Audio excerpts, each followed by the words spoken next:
بسم اللہ الرحمن الرحیم۔ السلام علیکم معزز سامعین، ایک بھائی کے پرزور اصرار پر یہ ایک سبق آموز کہانی آپ لوگوں کے سامنے پیش کر رہا ہوں۔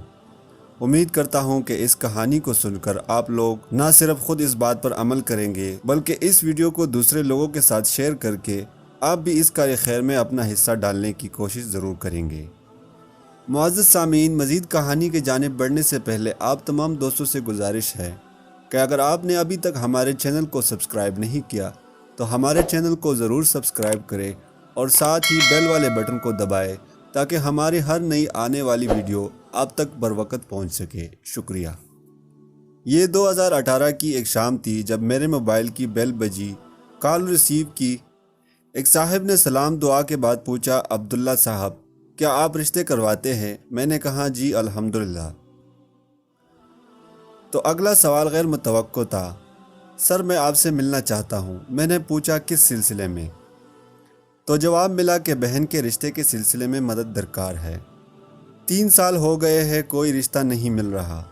میں نے مکمل تفصیل مانگی تو انہوں نے مجھے تفصیل واٹس ایپ کر دی، اس کے ساتھ ہی ملاقات کرنے کی استدعا بھی کی۔ مزید معلومات لینے سے پتہ چلا بھائی کریانے کی دکان کرتے ہیں اور میرے علاقے کے نزدیک ہی تھے، تو ملاقات کے لیے چلا گیا۔ کافی اچھے شریف النفس انسان تھے۔ بہن کے متعلق پوچھنے پر بتایا کہ 4 سال پہلے اس بھائی کے بہنوئی ایک حادثے میں اللہ کو پیارے ہو چکے ہیں، 3 بچے ہیں اور ستم یہ کہ ایک بچی معذور ہے۔ میں نے ان سے کہا کہ پاکستان میں دوسرے کے بچے کوئی نہیں پالتا۔ یہ سن کر اس کی آنکھوں میں آنسو آ رہے تھے اور کہنے لگے، پروفیسر صاحب میری بیوی نے میری بہن اور اس کے بچوں کا جینا حرام کر رکھا ہے۔ عورت ہی عورت کی دشمن ہے۔ آپ کسی طریقے سے کسی بھی طرح رشتہ کروا دیں، احسان مند رہوں گا۔ ہاتھ جوڑتے ہوئے کہا، میں حالات کو مکمل سمجھ چکا تھا لیکن مسئلہ بچوں کا تھا، پھر ایک معذور بچی کا ساتھ۔ بات کچھ سمجھ سے باہر تھی۔ خیر کوشش اور تسلی دے کر واپس آیا۔ کافی سارے لوگوں سے بات کی، سب تیار، مگر بچوں کا سنتے ہی سب انکار کر جاتے۔ تنگ آ کر پہلی بیوی کی موجودگی میں شادی کرنے والوں سے بات کی تو اندازہ ہوا کہ ان کو صرف جسم کی ضرورت تھی اور بات یہاں بچوں کی بھی تھی۔ جو بھی سنتا کہتا بچے نہیں چاہیے۔ بھائی مجھے سنت پوری کرنی ہے، بچے نہیں پالنے، میں دوسرے کی اولاد کیوں پالوں؟ دوسرے کے اولاد کون پالتا ہے؟ 2 ماہ اسی طرح گزر گئے۔ میرا ایک دوست جو ہول سیل کا کاروبار کرتا تھا، ماشاءاللہ کافی مالدار بھی تھا۔ ایک دن اس کی دکان پر بیٹھے بیٹھے خیال آیا۔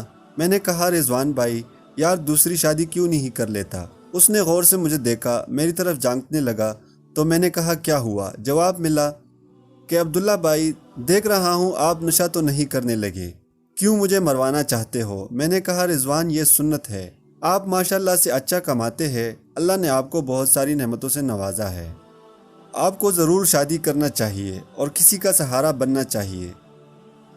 تو اس کے انکار سے بھی مایوسی ملی۔ خیر چند دن بعد رضوان سے دوبارہ ملاقات ہوئی تو کافی مایوس لگ رہے تھے۔ میں نے پوچھا کیا بات ہے؟ کوئی پریشانی دکھائی دے رہی ہے؟ کہنے لگا دکان میں چوری ہو گئی، حالات خراب ہو گئے ہیں، میری بیوی بھی جھگڑا کر کے میکے جا بیٹھی ہے اور مسلسل طلاق کا مطالبہ کر رہی ہے، اولاد نہیں تھی۔ میں نے افسوس کیا اور تسلی دینے کے ساتھ ہی کہہ دیا کہ رضوان اسی لیے آپ سے کہا تھا کہ دوسری شادی کر لے، آج دوسری بیوی ہوتی تو آپ کو پہلی بھی نہ چھوڑ کر جاتی۔ اگر نہیں یقین تو دوسری شادی کر کے یتیم بچوں کے سر پر ہاتھ رکھے، پھر دیکھے اللہ کی قدرت، پہلی بیوی بھی واپس آئے گی اور خوشحالی بھی۔ میری طرف دیکھنے کے بعد رضوان بھائی نے کچھ سوچا اور پوچھا کتنے بچے ہیں ان کے؟ میں نے کہا 2، ایک بیٹا ایک بیٹی۔ معذور بچی کا ذکر میں بھول چکا تھا۔ اس نے کہا ٹھیک ہے، آپ بات کریں جو میرے اللہ کو منظور ہوگا۔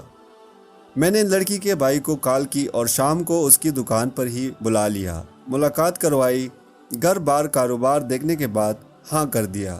یوں قصہ مختصر اور ان کا نکاح پڑھایا گیا اور ریحانہ اپنے بچے لے کر رضوان کی زندگی میں خوشگوار جھونکے کی طرح شامل ہو گئی۔ رضوان بھائی نے ایک مکان جو کرائے پر دیا ہوا تھا خالی کروا کر ریحانہ اور بچوں کو وہاں شفٹ کر دیا۔ تب پہلی بیوی کو پتہ چلا تو وہ آندھی کی طرح گھر آئی۔ گھر خالی دیکھ کر رضوان بھائی کو کال کر کے گھر بلایا۔ میاں اور پہلی بیوی کی نوک جھوک ہوئی تو رضوان نے کہا، تم نے نہیں رہنا تو بے شک مت رہو، طلاق لینی ہے بے شک لے لے، اگر یہاں رہنا ہے عزت سے رہو جیسے پہلے رہتی تھی، لیکن یہ نہ کہنا کہ ریحانہ کو چھوڑ دو، یہ ممکن نہیں۔ پہلی بیوی نے جب دیکھا کہ تیر کمان سے نکل چکا ہے تو وہ بھی خاموش ہو گئی۔ اب رضوان بھائی کی زندگی میں بہاریں آ چکی تھی، ریحانہ نے اس کی زندگی میں رنگ بھر دیے تھے، بچے شہر کے بہترین سکول میں داخل ہو گئے، لیکن رضوان بھائی ریحانہ کی آنکھوں میں اب بھی اداسی دیکھتے اور شک کر چکے تھے کہ کوئی بات ضرور ہے۔ ایک دن اس نے مجھ سے ذکر کیا تو میں نے کہا اداسی کیوں نہ ہو، اس کی ایک بچی اس سے دور ہے۔ رضوان نے کہا بچی؟ کون سی بچی؟ تو میں نے سب کچھ بتا دیا۔